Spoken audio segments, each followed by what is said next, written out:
નમસ્કાર, હું પંડ્યા આરતી. આપ જોઈ રહ્યા છો સ્પાર્ક ટુડે ન્યૂઝ. છેતરપિંડી અને વિશ્વાસઘાતનો ભોગ બનનાર તેમજ એડવોકેટ ભાવિન વ્યાસ દ્વારા પત્રકાર પરિષદ યોજીને સમગ્ર માહિતી આપવામાં આવી અને જે પણ આરોપીઓ છે તેમને કડકમાં કડક સજા થાય તે અને કાર્યવાહી થાય તેવી માંગ કરવામાં આવી.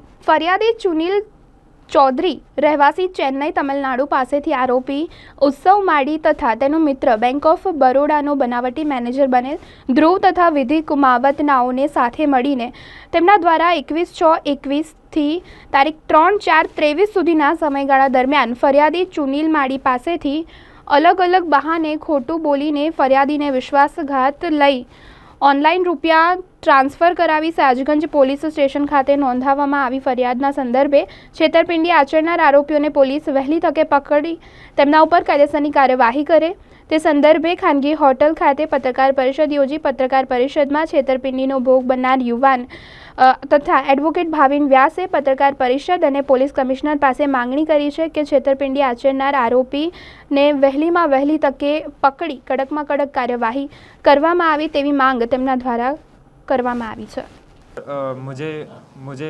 मैं ठग गया. मुझे महसूस होते ही मैंने खबर किया उनके माँ बाप को कि कोशिश किया बहुत मशक्क़त करके ऑनलाइन फेसबुक इंस्टाग्राम जहाँ भी जो भी जिसने रुद्रा पटेल बैंक ऑफ बड़ौदा बोल के मुझे फ़ोन किया था उनको संपर्क किया कि क्या आपके दोस्त डॉक्टर है, मुझे ट्रीटमेंट करवानी है. तब जाके कुछ खुलासे हुए कि नहीं वो डॉक्टर है ही नहीं.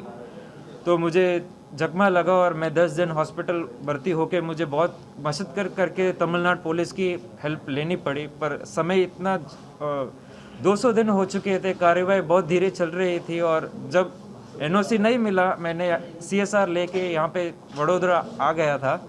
तो आने के बाद तरह तरह की बात चल रही थी कि ये उनकी जुरिडिक्शन नहीं है, इसके लोकेशन में हम नहीं जा सकते. मुझे JP गोत्री स्टेशन वडोदरा तालुक ऐसा मुझे भेजा गया था. तब जाके मेरे पास कोई चारा और नहीं था कि कमिश्नर साहब की मदद मांगनी पड़ी.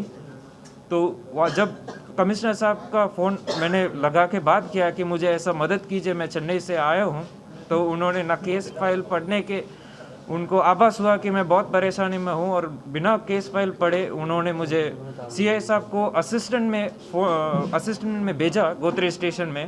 और CI साहब को केस फाइल फॉरवर्ड करने के बाद मैं कहाँ से आया हूँ मेरा प्रूफ देने के बाद उन्होंने सिर्फ स्टडी करके 25 मिनट में रिजल्ट निकाल के एस्कॉर्ट करके कार्यवाही करके उत्सव को पकड़वाया. जबकि उत्सव को पकड़ने में मशक्क़त आई कि उन्होंने वापस उनको चकमा दिया पुलिस वालों को. फिर भी बहुत ही अच्छी तरीके से उनको कार्यवाही करके उसको पकड़ के गोत्री स्टेशन में लेके आया गया. उसके बाद पिटीशन डाल के जहाँ पे घटना घटी अलका रेस्टोरेंट वडोदरा और सयाजीगंज में जाके FIR दाखिल हुआ 13 तारीख को. FIR से पहले इलाज क्या था, किस इलाज के लिए आप पैसा दे रहे थे उसको? क्या सर उसने अपने आप को बहुत बड़ा आदमी समझा और मैं बहुत ही इंग्लिश में बोल सकता. हाँ सर आपको क्या तकलीफ थी? आप इलाज के लिए क्या पैसा दे रहे थे, किस इलाज के लिए? Sir he was trying to monopoly me. He was disguising himself. He made me believe in what he's doing, his profession, and I was clueless, but I was not trustworthy him. But he made him trust him. He invited me to Vadodara. We met in person to person. He met his mother, which was also an con artist, was not real, and he showed me draft. We had dinner. Hindi मतलब चाल से उसका मामा वालों sir आप उसको मिले? Sir मिले police station में. मतलब उसके पहले 2021 में आखिरी महीने में उसको मिला था. उसने इनवाइट किया मुझे उसके बर्थडे पे, पर वो उसका बर्थडे नहीं था, वो भी झूठ था क्योंकि उसका जिसको मिले थे. जी सर. तो आपको देख के ऐसा लगा कि वो नहीं छोटा सर, बच्चा है, जो ऐसा फोटो कुछ मैंने और दिए बंदा थे नहीं? उसने सफ़ेद बाल किए थे, पुराने कपड़े और प्रोफेशनल बूट्स पहन के आया था वो. और उसके हाथ में 2 अंगूठी और एक चेन था, 2 तोला का चेन वो उसने पहना हुआ था, $100. तो मुझे विश्वास नहीं हो क्योंकि फिर भी उसने प्रोफेशनली से इंग्लिश में बात किया और विधि कुमार बार बार रेस्टोरेंट में उसको फ़ोन कर रही थी और उसने चालबाज से उसने मुझे बोला कि मुझे ऑपरेशन करना है, अभी भी दिल्ली जाना है। विधि कुमावत मुझे बोल रही है, वो ऑपरेशन स्टैंड बाई में रखी है। ओवर द मतलब जब हम खाना खा रहे हैं, फ़ोन्स आ रहे थे बहुत विधि कुमावत की, तो वहाँ पे ठीक है, मुझे उसका सिचुएशन मतलब है, धोखा दिया गया, पर वहाँ पे मैंने जज किया कि जी के उसका सिचुएशन है, उसको निकलना है। उसने बोला कि तुम अपने होटल में जाओ, तब कि उसने वादा किया कि वडोदरा इनवाइट करने के पहले कि मेरा बंगला में बना रहा हूँ, मेरा घर आके जाना। पर जब से वो आया, अलका मेरा है उसका। सर मैं क्या है कि मैं 13 आवर्स स्पेंड करता हूँ, मैं बैठ के काम करता हूँ, उसके वजह से इलनेस है मुझे। और मैं जो काम बैठ के काम करने की वजह से मेरे फिजिकली एक्टिव नहीं है, तो मुझे स्ट्रेस, स्ट्रोक्स और गैस्ट्रिक प्रॉब्लम्स बहुत कुछ झेल रहा था। और उत्सव ने सामने से बोला कि मैं हार्ट डॉक्टर हूँ, तुम्हारा इलाज करूँगा मैं एम्स में, तो तुम डरना मत, तुम कभी मरना मत, मैं तुम्हें मदद करूँगा। कहाँ मिला था आपको वो, किस तरीके से मिला आपको वो? How you meet first time? Sir first time जब gaming platform battle ground mobile शुरुआत हुई, वो शुरुआती दौर पे वो प्लेटफॉर्म पे हम मिले थे और हमने बहुत अच्छे दोस्ती बनाए थे दोस्तों के साथ, जो आज भी मेरे पास हैं। पर उत्सव ने मुझे बहुत ही मतलब वो उसने मुझे जाल में फंसा के उसको विश्वास, उसने अपने आप को विश्वास दिला के रिलेशनशिप बनाई। और मेरे परिवार वाले जानते हैं कि मेरे बहुत बड़ी परिवार जानते हैं कि मेरा एक दोस्त है गुजरात से, वो हार्ट सर्जन है। और जब मालूम पड़ा कि वो हार्ट सर्जन नहीं है, उसी बात एम्स में मेरे भाई गए थे, उसका ब्लड कैंसर था, तो हमने तभी मार्च में उसको फ़ोन किया था, मदद मांगा था मैंने उसको कि मेरा भाई वहाँ पे एम्स में है, तुम कुछ मदद करोगे क्या? उसने बोला कि नहीं, मेरा ड्यूटी अभी फिनिक्स इंटरनेशनल हॉस्पिटल में है, मैं फिनिक्स इंटरनेशनल हॉस्पिटल में हूँ।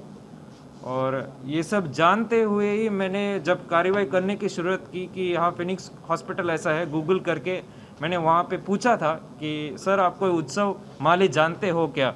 उन्होंने बोला कि जी हाँ, मैंने अभी 1 महीने पहले उसको सस्पेंड किया स्कूल।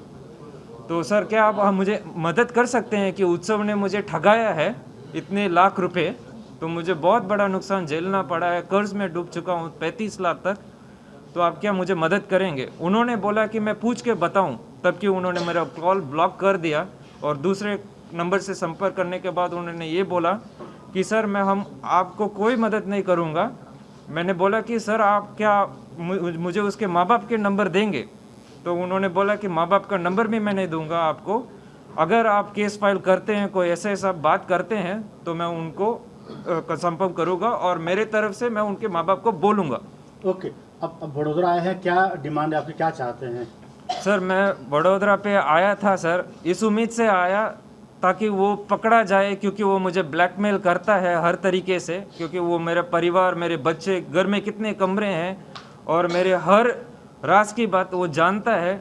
और मैं इस डर में हूँ कि मेरा परिवार ना बिगड़ जाए, क्योंकि कुछ राज है जो मेरे पत्नी जानने पे मुझे तलाक दे सकती है। तो मैं गंभीर रूप से फंस गया था और मेरे ध्यान नहीं पड़ रहा है कारोबार में, तो मैं ये उम्मीद से आया हूँ कि उसको सज़ा मिले या मुझे मेरा पैसा मिल सके। और मैं कमिश्नर साहब से ये दरख्वास्त किया कि सर मुझे पैसों की आवश्यकता है, क्या आप मुझे मदद कर सकते हैं, मुझे कार्रवाई करके दीजिए। चेन्नई में बहुत मशक्कत झेलना पड़ रहा है मुझे। ओके, आपका नाम? सर मेरा नाम चुनिल हेच। વડોદરા શહેરમાં 13 જાન્યુઆરી 2024ના રોજ એક એફઆઈઆર દાખલ થઈ।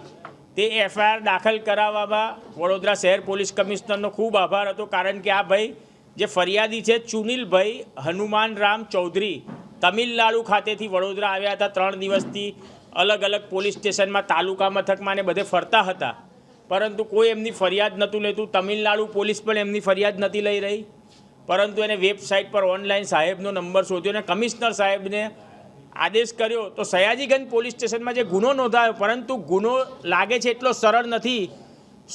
ફોનિક્સ ઇન્ટરનેશનલ સ્કૂલમાં ભણતા વિદ્યાર્થીઓની ટોળકીએ જે કાવતરું રચ્યું, એમ્સ હોસ્પિટલના ડૉક્ટરની ઓળખ આપી, હાર્ટ સર્જનની ઓળખ આપી, આ ભાઈ પાસેથી 18,60,000 રૂપિયાની છેતરપિંડી કરી, અલગ અલગ સ્કેનરમાં પૈસા મંગાવી, બેંક એકાઉન્ટમાં પૈસા મંગાવી અને મોબાઈલ ફોન આઈફોન મંગાવીને છેતરપિંડી કરી ઉપરાંત એને બેંક ઓફ બરોડાનો 100 કરોડનો ડીડી બનાવ્યો. તો આ ડીડી કેવી રીતે બનાવ્યો અને 100 કરોડનો ડીડી આ ભાઈને મોકલ્યો કે તને હું 10 કરોડ આપીશ, બેંકમાંથી મારા પૈસા નીકળી જાય તો. અને બેંકની મેનેજરની એક ઓળખ આપી, રુદ્ર પટેલ અને ધ્રુવ પટેલ.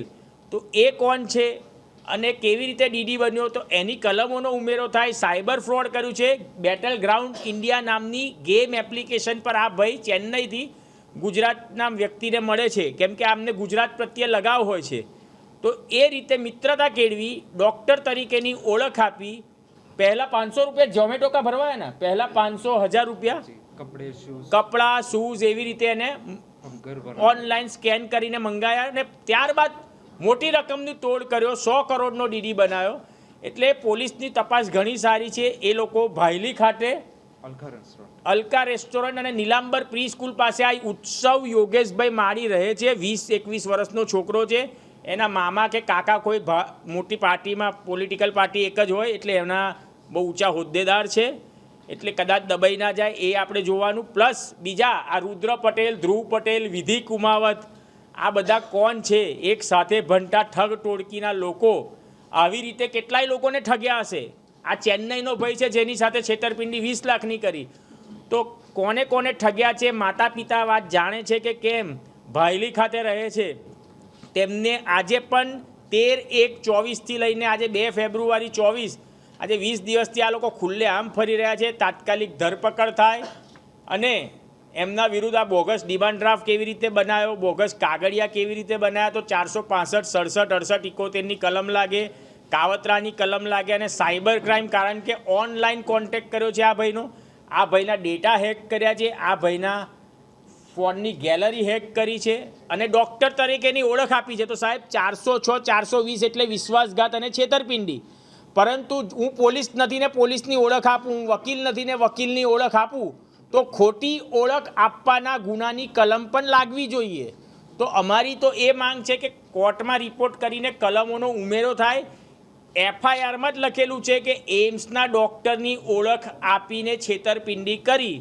જ્યારે એ ભાઈ એમ્સનો ડૉક્ટર જ નથી, જ્યારે એ ભાઈ વિદ્યાર્થી છે કે વિદ્યાર્થી સ્કૂલમાં હતો, તો શા માટે આપણે ખોટી ઓળખ આપવાની કલમ ના ઉમેરીએ? કારણ કે 406, 420 7 વર્ષથી નીચેના ગુનામાં આવે ને તરત જામીન મળી જાય અથવા તો અઠવાડિયામાં છૂટી જાય. એટલે આપણે એમના ઉપર ગંભીર કલમો લગાવી જોઈએ. વડોદરા પોલીસ કમિશનરનો તો આભાર જ છે કે એમને લીધે જ આ ભાઈને ન્યાય મળ્યો. પરંતુ હજુ તપાસ અધિકારી કડક કલમોનો ઉમેરો કરે ને યોગ્ય તપાસ કરે એવી અમારી માંગ છે.